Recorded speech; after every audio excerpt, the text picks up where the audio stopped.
Hello students, SV academy Rawla के online platform पर आप सभी का स्वागत है। हम पढ़ रहे थे कक्षा 9 के हिंदी विषय क्षितिज का लेसन नंबर 2 लहासा की ओर।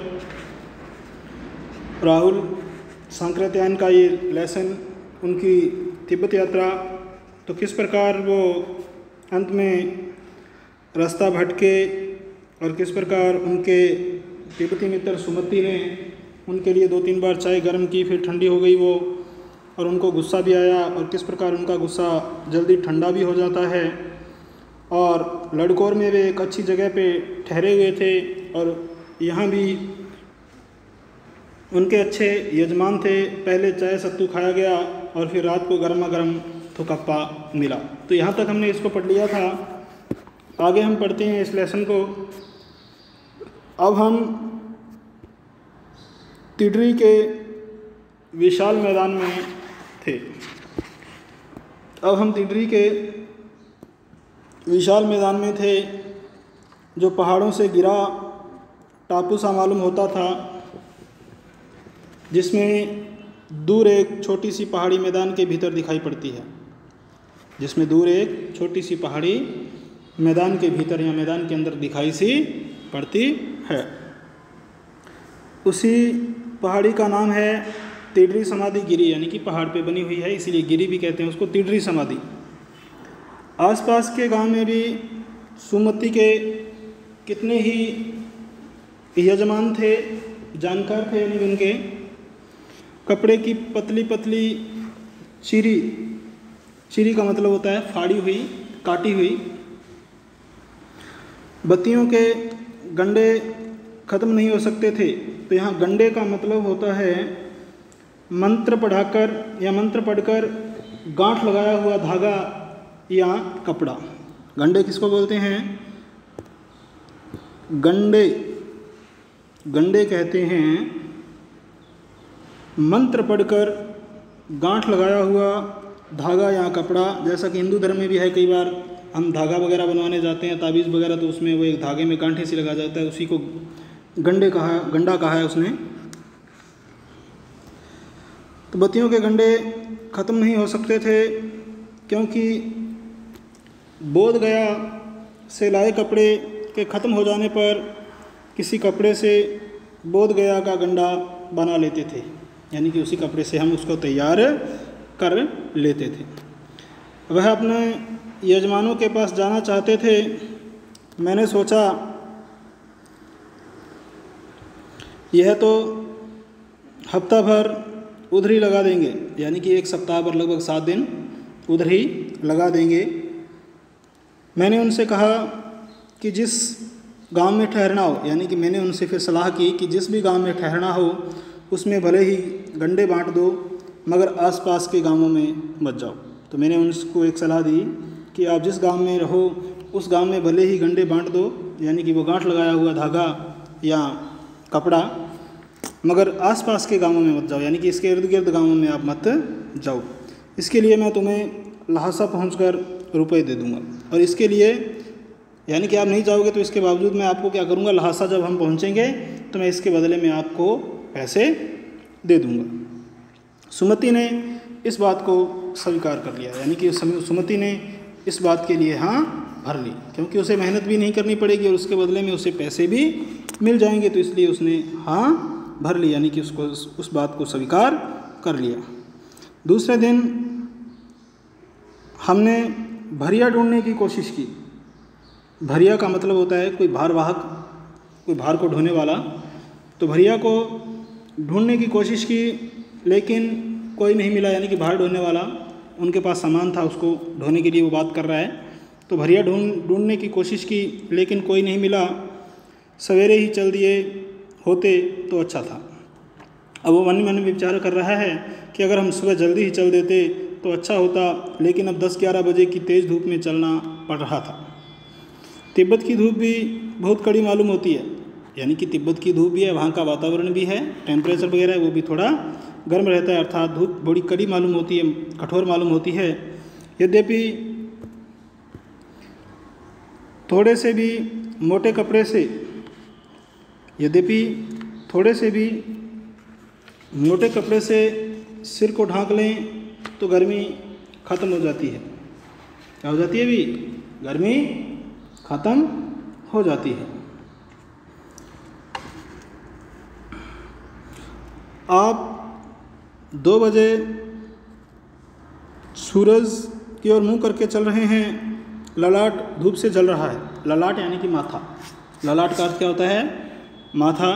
तो दोबारा फिर देखते हैं, लेकिन अब 10-11 बजे की तेज़ धूप में चलना पड़ रहा था। तिब्बत की धूप भी कड़ी मालूम होती भी है। यद्यपि थोड़े से भी मोटे कपड़े से सिर को ढांक ले तो गर्मी ख़त्म हो जाती। आप 2 बजे सूरज की ओर मुंह करके चल रहे हैं, ललाट यानी कि माथा धूप से जल रहा है और पीछे का कंधा बर्फ़ हो रहा है। तो पीछे का कंधा क्या हो रहा है? बर्फ़ हो रहा है। यानी कि सूरज जिस दिशा से पड़ रहा है उस तरफ तो गर्मी है, परंतु पीछे की तरफ कैसी है? वो ठंड महसूस होती है।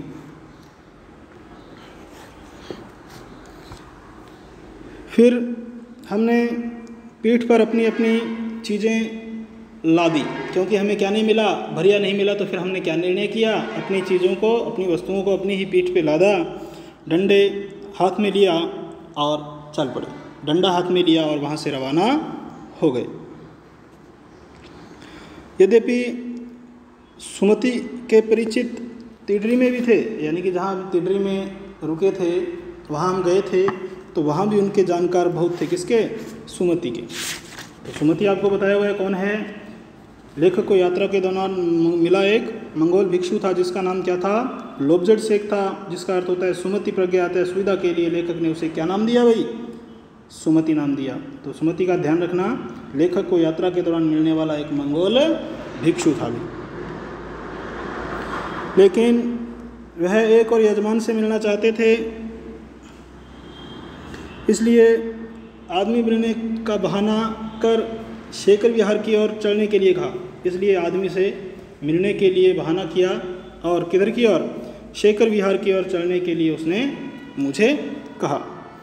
तिब्बत की ज़मीन बहुत अधिक छोटे छोटे जागीरदारों में बंटी है। जो तिब्बत की ज़मीन है वो बहुत छोटे छोटे जागीरदारों में बंटी हुई है।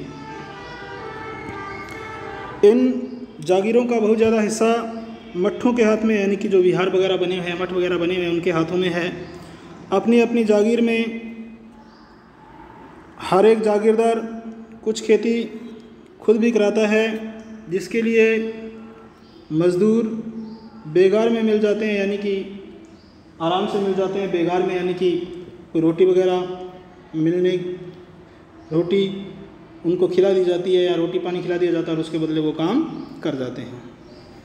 खेती का इंतज़ाम देखने के लिए वहाँ कोई भिक्षु भेजा जाता है। कोई जो भिक्षु होता है, बौद्ध भिक्षु होता है, उनको भेजा जाता है, जो जागीर के आदमियों के लिए राजा से कम नहीं होता। जो जागीर के आदमियों के लिए राजा से कम नहीं होता। शेखर की खेती के मुख्य भिक्षु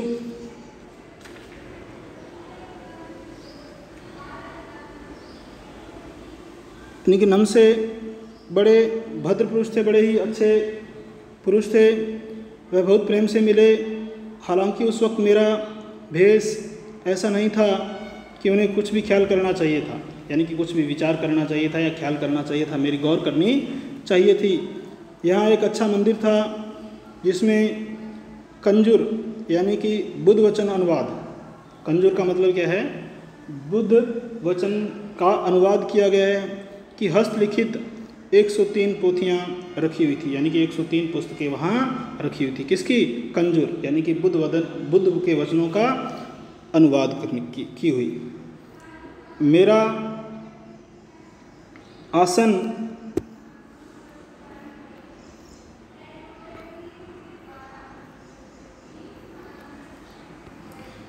आसन भी वहीं लगा दिया गया, यानी कि मेरे को भी बैठने के लिए, रेस्ट करने के लिए, आराम करने के लिए वहीं भी आसन लगा दिया गया।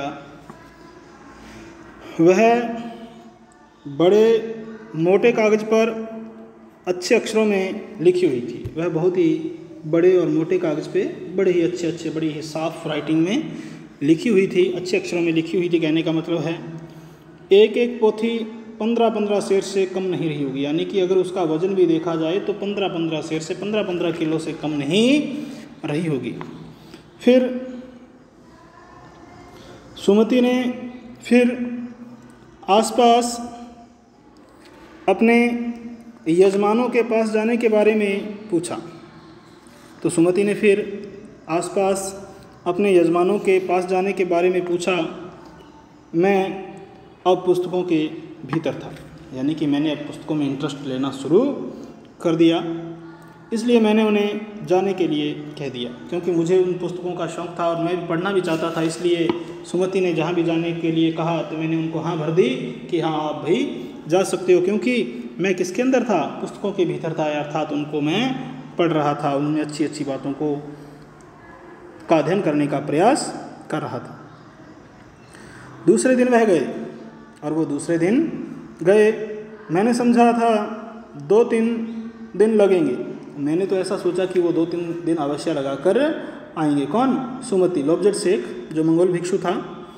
लेकिन वह उसी दिन दोपहर बाद चले आए। लेकिन ताज्जुब मुझे कब हुआ, मैंने तो सोचा था कि वो 2-3 दिन लगा के आएंगे, परंतु वो क्या हुआ, अभी उसी दिन दोपहर बाद चले आए, यानी कि दोपहर को वापस आ गए। तिडरी गांव वहाँ से बहुत ज़्यादा दूर नहीं था। जो तिडरी गांव में उनको जाना था, वो जहाँ हम ठहरे थे वहाँ से कोई ज़्यादा दूर नहीं था। हमने अपना अपना सामान पीठ पर उठाया और भिक्षु नमसे से विदाई लेकर चल पड़े, अर्थात अपने घरों की ओर क्या हो गए, रवाना हो गए। तो यहाँ ये आपका लेसन कंप्लीट हो जाता है। तो कल हम करेंगे इसके अभ्यास प्रश्न। आप इनके उत्तरों को ढूंढने का थोड़ा प्रयास करना, अगर मिले तो अच्छी बात है। और पहला लेसन है वो आपका कंप्लीट हो गया था, 2 बैलों की कथा, और उसको बढ़िया तरीके से आप लर्न करोगे और इस दूसरे लेसन को भी बढ़िया तरीके से लर्न करोगे। 1 आधे दिन में आपकी टेस्ट प्रक्रिया शुरू हो जाएगी। तो उम्मीद है कि पहला लेसन आपने कर लिया होगा और दूसरा लेसन भी आप करने का प्रयास करना, नहीं तो कल आगामी लेसन में आपको ये प्रश्नोत्तर करवा दिए जाएंगे। तो आज के लिए स्टूडेंट्स इतना ही। बहुत बहुत धन्यवाद। आपका दिन मंगलमय हो। जय हिंद, जय भारत।